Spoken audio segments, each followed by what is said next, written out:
Yesterday night, God showed me something I will never forget for the rest of my life. Success is not equivalent to obedience. Numbers chapter 20, verse 8. I will show you something you have never seen in the scriptures. It was revealed to me yesterday. That is why we need humility in the kingdom. Yes, sir. Hallelujah. Amen. Huh? Are you there? Take the rod, gather thou the assembly together, thou and Aaron thy brother, and speak ye to the rock before their eyes, and it shall give forth his water. And thou shalt bring forth to them water out of the rock, so thou shalt give the congregation and their beasts drink. Take thy rod, gather thou the assembly together, you and the Lord, and speak to the rock. Are you alive? You better stand still fast and listen to what I'm going to say. Hallelujah. You better stand. Go, jump to verse number 11. Look at what Moses said. Jump to verse number 11. And Moses lifted up his hand, and with his rod he smote the rock twice.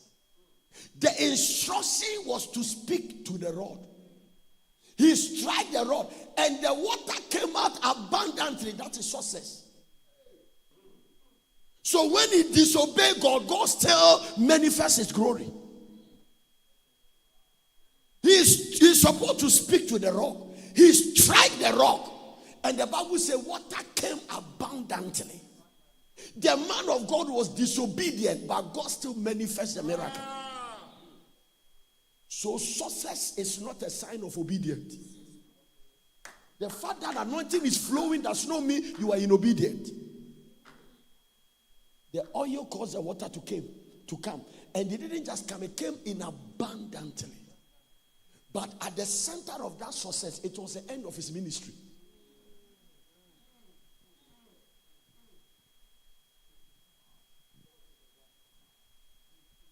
We need humility. When you people begin to sing your song a little bit, don't lift up your shoulder. Hello? I put my head on my pillow when God showed me this one. Success is not equivalent.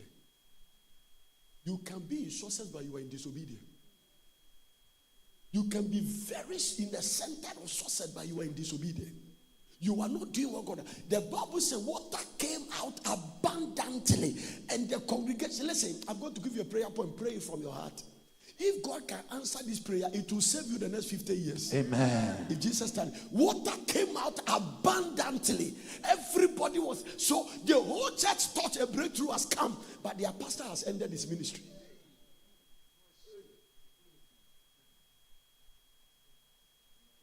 This is where fasting and prayer is very crucial. Listen to God. And the congregation drank, and their beasts also. Go to the next verse. Watch this. Watch this. Watch this. Watch this. Please behave. And the Lord spoke unto Moses and Aaron, because you believe me not. Because you believe me not, to sanctify me in the eyes of the children. So that thing they did, they defy God. They didn't sanctify you. You didn't believe me. You did not believe me. The fact that you are successful does not mean you are in faith.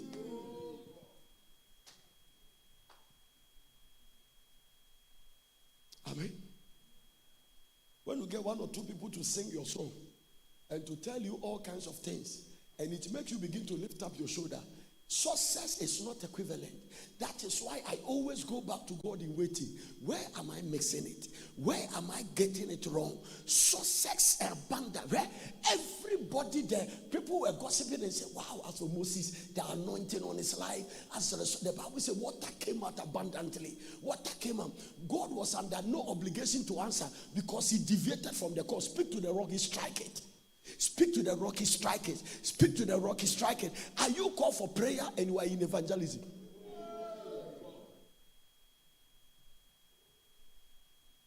Are you prophesying because you see prophets driving nice cars?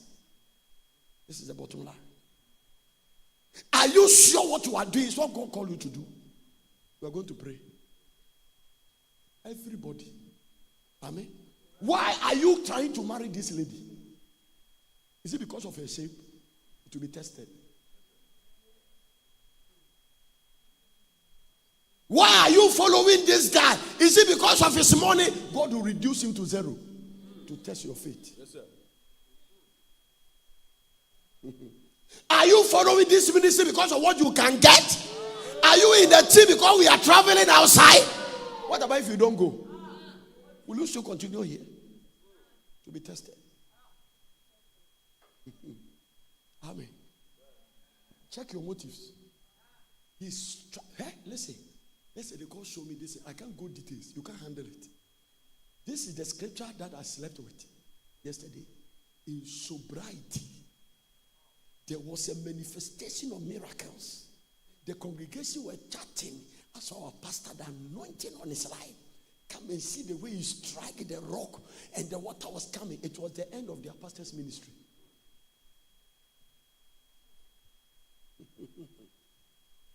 We need soberness. It was the end of their pastor's ministry. Hallelujah. Are you getting the picture now? So, even when you are in the center of success, you still need soberness. It has trapped the 21st generation pastor. When they begin to sing your song, you are in danger. Hallelujah. The greatest trouble all the congregation can give to a young pastor is to try to live to where God has not put you. They have finished you. Amen. Some woman took tambourine and sang for David. It made his president chase him for over 10 years in the woods. One day he just said that I will die. It was so stressful. It was so stressful. If the woman didn't sing for him, the guy could have remained cool. The Bible says, and Saul loved David until the woman started singing. Be careful of their song. Oh, Pastor Kwame, recently the anointing upon you is a very strong anointing. Even that cry is threatened by that anointing. And you see Kwame walking. The devil has finished him. Straight. Amen. I've seen it several times. I say success is not equivalent to obedience. There are many people out there in the church who are successfully making money, but they are out of the will of God.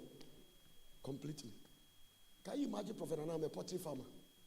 And a successful pottery farmer. Does it mean I am inobedient? Also, do you know what I'm doing? I could have done something else. Yes. Do you know how many people God has called that they didn't come? Do you know how many people God has called that they've run away to America? Do you know how many people in America God wants them to come back to their country? They are refusing to come. Do you know how many people in Europe that God wanted to come? They don't want to come. They've been disobedient for 20 years. Yeah? This is not a prophetic direction. This is not a prophet that spoke. Moses heard from God. Yeah? There are some scriptures in the Bible that are interesting. He said, when he was rebuking Miriam, he said, my servant Moses, I speak to him mouth to mouth. I thought his mouth to ears. So God and Moses can kiss. Your lips must be thick for God to be able to give you a peg. Because the consuming fire can finish your mouth. That is the state of Moses. It is not mouth to ears, so mouth to mouth. So Moses cannot say he makes it. Speak to the rock. Speak to the rock. He strike the rock. Bam! And suddenly the anointing started blowing. That water is equivalent to the flow of the oil. Out of your belly shall flow rivers of living water.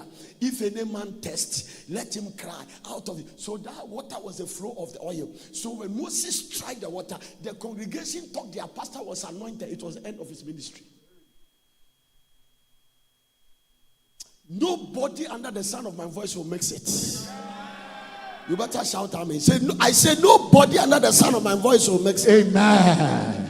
It might not be possible that your wife is wrong. Maybe you marry her out of the context of the will of God. Lift your hand and say, Father. I can't hear you. Say, Father, sustain me with grace. Sustain me with grace. It is going to be your prayer point. Jesus. There is a grace that sustains you in what God has called you to do. Yes, sir. Yes, sir. Grace. Sustaining grace. Sustaining grace. Let me tell you something. The guy was flowing in the anointing. The Bible says water came out abundant. The thing God showed me that shocked me is that the abundantly you see does not mean you are inobedient.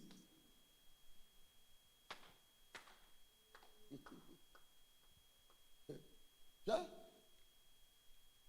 And Moses lifted the rock and smote the water, and the water came abundantly. The next verse said that. Hallelujah. He said, because, and the Lord spoke to Moses and Aaron, because you believe me not, to sanctify me in the eyes of the children of Israel. Therefore, you shall not bring this congregation unto the land which I have given them. His ministry ended there. So one act ended Moses' ministry. All of us that has come, if we misbehave, our ministry can end.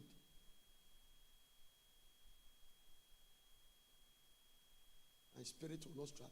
Let's all pray this prayer, very crucial. Hallelujah. Sustain me with what? Grace. Sustain me with grace and hold me up with the anointing to perform. Sustain me with grace and hold me up with the anointing to perform.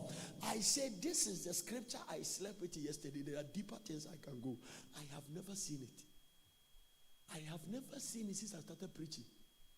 Some of you have never noticed it. It was a major success. So ask the Lord, why did you still manifested the miracle in his disobedience? He said, because of my grace.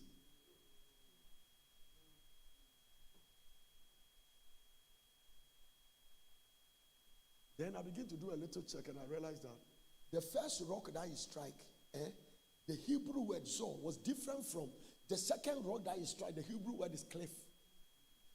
So the Zor means that the cliff means that the thing was up there.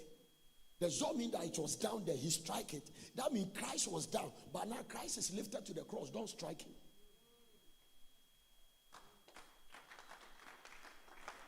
Once you see Jesus lifted on the cross, it's a communication. Pray. So speak to the rock. The first encounter, he strike the rock. God says, strike the rock, water will come. The second one, speak and he strike. Don't use the old method for a new success. Don't put a new wine in an old wine skin. The pot, it will break the pot. You are quiet. Hallelujah. You need humility. Serve with meekness. Serve with the sense of a good heart. Serve and deliver yourself from stupid competition. Serve. I am not looking at anybody to do what I'm doing. I am seeking God always. Lord, am I in the right path? Lord, have mercy on me.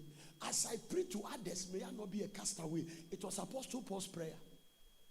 So we pray it every day. No. Everybody say and calling you, that's what you are in success. I feel when people call me, you are doing well, I begin to fast. I don't want to hear those things. I don't want to hear it. No. I don't. People can crap you to your grave.